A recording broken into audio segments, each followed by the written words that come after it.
to my channel. If you live in the northern hemisphere, you can see that the nights are drawing in, the darkness is coming in, the colder nights are coming in.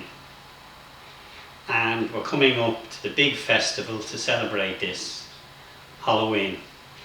I'd like to look at how Halloween, from its very origins in ancient Ireland, was exported to the New World, and from the New World then on to the rest of the world, and came back actually to Ireland in a new form.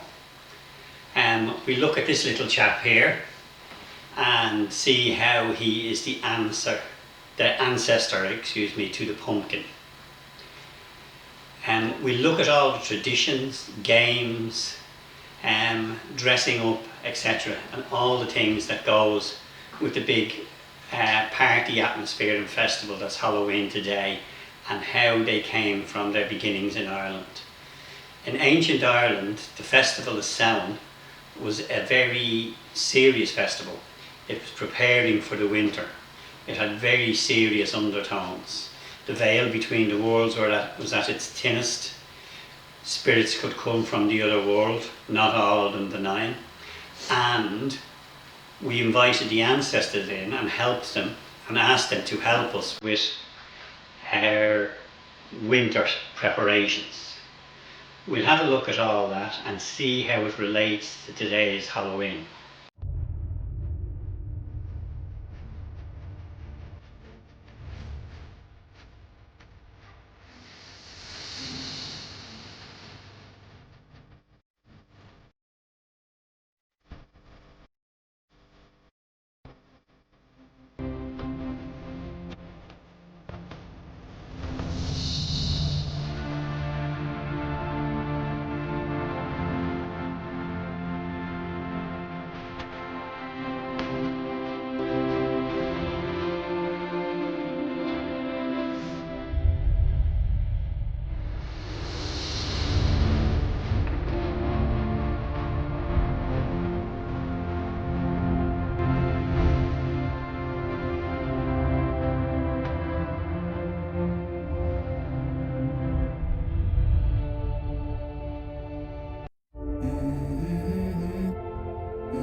Let's go.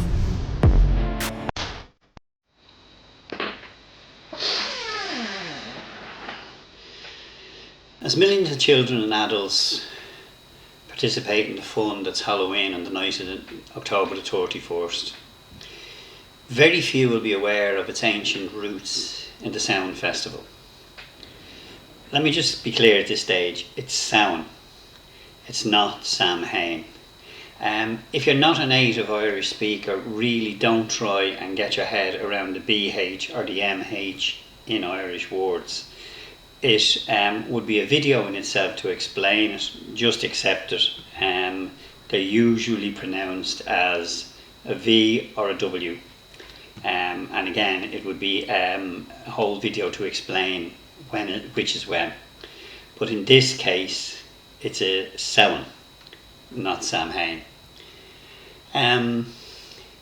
Samhain or Halloween, or more accurately the last Monday in October, has been a bank holiday in Ireland since 1977. In this respect, Ireland is getting more and more in touch with its ancient roots. The last of the great Sabbaths, in Bollock, the 1st of February, was granted bank holiday status last year. So now all the 4 great Sabbaths have a bank holiday on or near them. In Bollock in February, Bealtaine in May, Samhain in Lunas in August, and Samhain in October. Let's take you back first though, let's take you way back. Imagine you're in Celtic Ireland about 2000 years ago. Samhain was the division of the year between the lighter half, summer, and the darker half of winter. Samhain actually meaning summer's end. It gives its name to the whole month of October in Irish. Some neo-pagans, most actually I'd say, see it as the pagan New Year. And if you do, fine, that's your tradition, that's your prerogative. I personally don't subscribe to this because I don't see the year as a linear cycle. I see it as a circular cycle. And circles don't have a beginning or an end. And you could just as easy make any of the great Sabbaths a new year. The beginning of spring, the beginning of summer, the beginning of autumn, the beginning of winter. Any of those could be considered a new year. So we have you back in ancient Celtic Ireland. Two hills in the Boyne Valley were associated with Samhain in Celtic Ireland. Teachta. The hill of Teachta was associated with the Hill of the Ward in County Meath. And its celebrations rivaled those at Taltu. Now, Taltu took place at the beginning of the harvest at Lunasa in honour of the goddess of that name. She was the mother of Lu and was said to, she was the stepmother of Lu and was said to have died of exhaustion clearing the plains for agriculture. Lu established a festival in her honour. Now the main ceremony held at Teachta and Tara at Samhain was the lighting of the winter fires on November the 1st. Now at Samhain, the division between the worlds, between this world and the other world, was at its thinnest, allowing spirits to pass through. Now these spirits mightn't always be benign, and we'll have a look a bit at that later. But mainly what people were looking at was their family and honouring their ancestors at this time and inviting them home. And bonfires and food and feasting played a large part of these festivities. The bones of slaughtered livestock were cast into the communal fires. And it's from this practice that we get the word bonfire or bonfire. And now food was prepared for both the living and the dead. Now, as you can imagine, our ancestors and the dead aren't in much of a position to eat their food. So this food was left and handed out as alms, if you like, to those less well off. And this is probably the beginning of the practice of people going from door to door at Samhain and being given food. Back in the day, and back when I was young, many moons ago, it was usually fruit or nuts, pomegranates, oranges, peanuts, that type of thing, in the shells usually. That was the sort of thing we were given. Sweets and candy and all that kind of came in with the more Americanization of Halloween in later years, which we will look at in a short while. Now, Samhain you're back, as I say, 2,000 years or so ago. Samhain was a much more serious feast. Although it was a feast and although there were celebrations, they were celebrating the end of the harvest. It was much more serious than that as well, because they were not only celebrating the end of the harvest, they were preparing for the winter. And the winter, in the days before preservatives and fridges and modern living, could be a very scary time.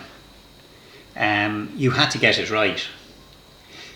If you cull too many of your herd, you won't have breeding stock for the next year.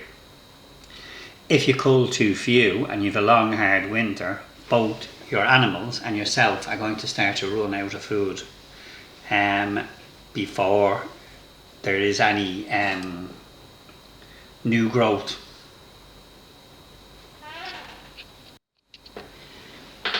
Now, as most people know, the Irish are quite fond of their root vegetables, which brings me to the little chap that was sitting in front of the desk in front of me there, who, as I said, was the ancestor to the pumpkin.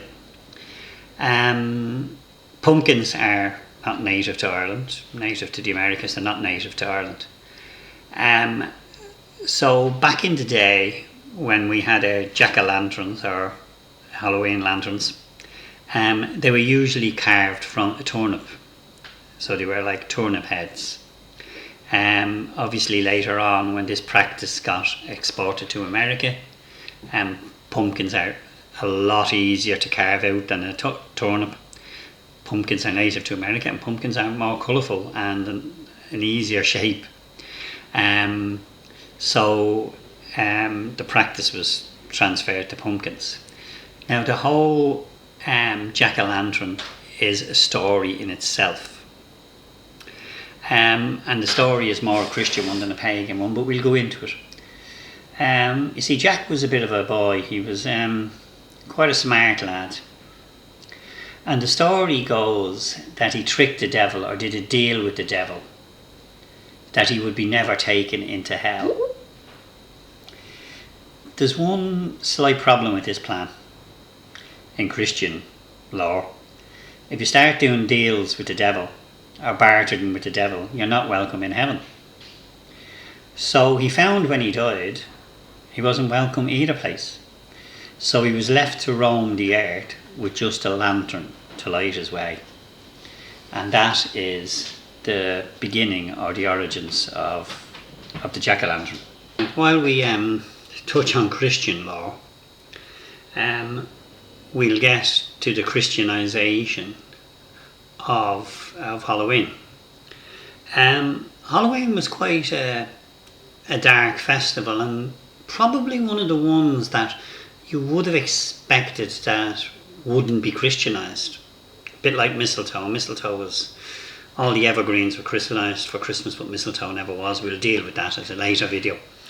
But the Christians, as it happens, had their dark feasts too. So in the Christian practice of assimilating pagan feasts into their own,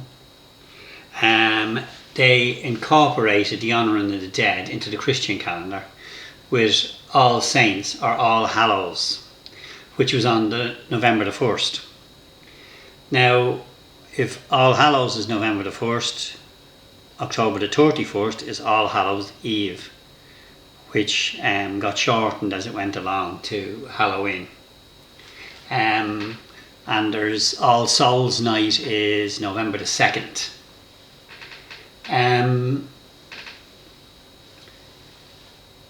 The wearing of costumes and so on to ward off harmful spirits we looked at, and that got brought into the festivals in the form of Halloween costumes. The Irish emigrated to America in great numbers during the 19th century, especially around the time of the famine in Ireland in the 1840s. The Irish carried their Halloween traditions to America, and today it is one of the major feasts in America. And it's blended with some native traditions and so on, and it's as these things do, it's evolved into the Halloween we know today. A lot of the Halloween, the traditions in and around Halloween, some have ancient origins, as we said, in the bonfires and the feasting and so on, and even the costumes. Some are a little bit later and are in the Christian tradition, but are old Irish traditions nonetheless. See, we also believed, as we've already said, that the veil between the two worlds was at its thinnest, so which made it a good time for communing with the other world, and also a good time for divination, for fortune telling, or for finding out what the next year was to bring. So a lot of the traditions and a lot of the games around Halloween are in fact divination games. Essentially the barmbrack, which is eaten in Ireland, I don't know how much that tradition has transferred to other places, I think to a certain extent it has, which is a fruit cake in which various items are baked, like a ring, a piece of cloth, a twig. Various items are baked into the barn brack, having various meanings. The ring being the main one, was to decide if you were going to be married within the next year. You might have something like a thimble, which said you were going to be a spinster, which is the opposite. Early days, you don't have it now. You'd have things like a crucifix in there, say you were going to be the church or religious life. A coin meaning you were going to be rich, or a rag meaning you were going to be poor. Lots of different things and different traditions got built into the barn brack. And there was another game, it varied from place to place. We had when I was young that you'd be blindfolded and a few bowls would be put on the table and shuffled around. One would have water in it, one would have soil in it, one would have a ring in it, and various things. And blindfolded, you'd put your hand in the bowl. If it was the water, you were going to travel. If it was the soil, you really don't want to know. If it was the ring, you were going to get married, and so on.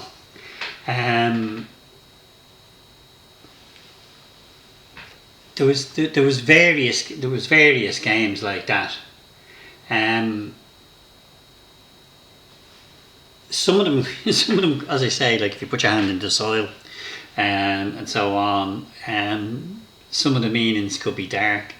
These trace their origins back to a time when life, death, marriage, birth, and all that was very much more than now just part of the everyday and taken in the stride. And people were very superstitious about what you did and what you didn't do.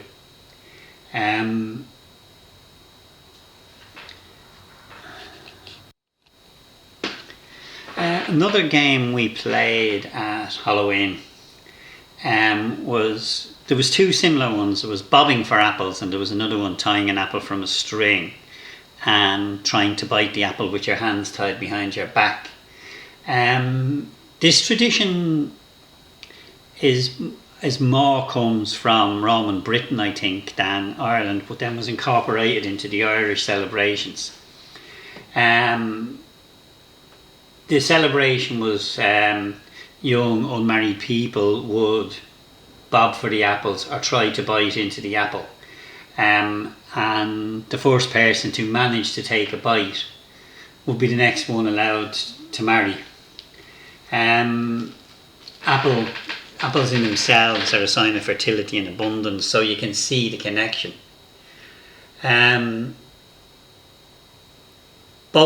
Both of these were mentioned in 18th century literature in Ireland, not much before that. Another thing was the person who managed to bob the apple, in other words bite it while it was in the water, would put it under a pillow, and it was said then she would dream of who was going to be her future husband.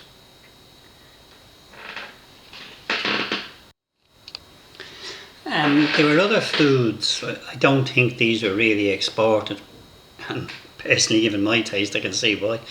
But there were other foods associated with Halloween that you don't actually see so much now.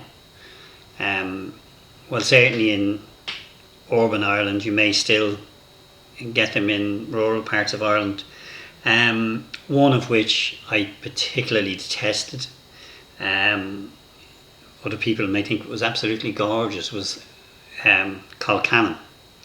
Colcannon was a dish of mashed potatoes. The recipes varied slightly from place to place. It was mashed potatoes with kale, sometimes cabbage, and some onion, and sometimes bits of bacon, depending on where, different parts of Ireland, different traditions.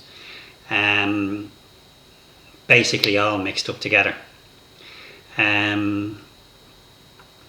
Not to my particular taste. I'm sure other people are salivating at the very idea of it, but I can certainly understand why it's one of the traditions that wasn't universally adopted in other places, especially among children. And Halloween, as I say, originally, like a lot of those festivals, was kind of kept going for children, and in recent years has kind of now, it's very much an adult practice again. And like a lot of those festivals, its ancient origins are coming back. So with a lot of the things that the Christian Church assimilated, they inadvertently preserve the festival in itself, only for, in modern times, its ancient origins to be examined and brought back. I find more and more in Ireland in particular, it being referred to as Samhain rather than Halloween.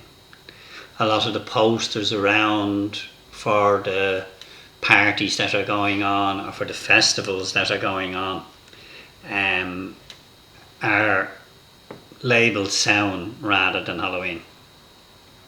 But there's still, Halloween is still very much, all the pop-up shops are Halloween, all the costumes are Halloween. And obviously the dark nature of it contrasts then with the light festival that comes later in the year. Another thing that coincides here that I will be doing a video about in the next, well, over Halloween itself, because Halloween has become associated with the dark and the macabre and the gothic. One festival that happens in Dublin over the Halloween weekend is the Bram Stoker Festival. Bram Stoker being the author of Dracula. And that's usually quite a good festival. Obviously it went into a hiatus during COVID and came back last year, and I believe will come back even stronger this year. So I hope to get out and about with my camera and bring you some of the taste of the Bram Stoker Festival. The only particular association between Bram Stoker and Halloween is the gothic nature of his novel, but it's still a good time to host it as part of the festivities. Another sound practice, less practiced nowadays, certainly in urban areas, but would still be quite common in rural areas, is the Dumb Supper.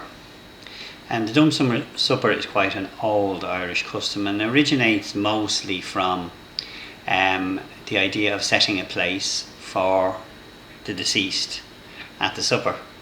Dumb suppers traditionally, hence the name, were performed in silence. Although personally I think if I was coming back from the dead to attend a supper, I'd like something a little bit more lively than that. So they're not always, in latter years, carried out in complete silence. The Dumb Supper also became popular with Victorian ladies. The idea being that they would have this supper in a secluded place, maybe an abandoned house or something, and everything was done backwards. Dessert was first, so on, and the supper was had in complete silence. The idea being that either the spirit or the actual person they were about to be married would come through the door. It had its dark side too, because if the image of a coffin or something appeared, it either meant the person was going to be a spinster or was going to die before they were married. Another tradition, one that I almost forgot about, was, and still is in Ireland, that you do not pick berries, blackberries in particular, you do not pick wild blackberries after Samhain.